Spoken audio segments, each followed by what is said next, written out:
Your premise is, well, it's taken a little while. Is it just a theory? It's not just a theory for us as the US government. It is inextricably linked to AGOA.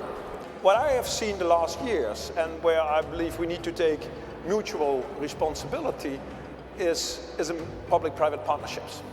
I think the days that we can come in as a private investor and believe we can do this on our own, I think those days are gone. We need to solve this problem together. We must make the Africa Continental Free Trade Area an industrial manufacturing zone. Yes. The third thing, which I think is a big challenge for Africa, is scale. Where we were talking about how do we accelerate the adoption of electric vehicles in freight and in passenger transport in emerging markets. In the case of agriculture, you find the higher interest rates, they affect the small farmers. The 21st century is the African century. Yeah? This one way or another will be the African century simply by dint of demographic trends that are unfolding. UN system can work with the African countries, help African countries build strong domestic resource mobilization, change that risk profile. Africa Free Trade Continental Agreement will not work if there is no free movement of people. Sure.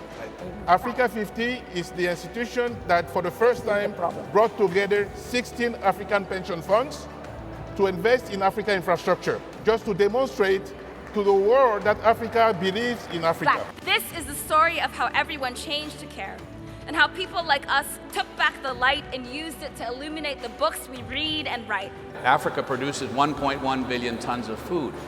Well, why can that not be 2.2 billion tons in the next 5 years? And how do we do that?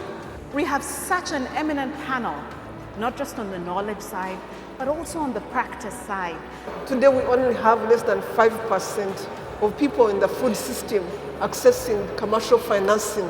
This is not a charity sector. This is a sector that is trillions of dollars. Markets are ruthless, cost efficient, and extremely current. So just because we are manufacturers in Africa, we'll get no discounts. We'll have to operate at world-class levels with world-class qualities, with world-class efficiencies. 48 countries have demonstrated their legal commitment and the political will.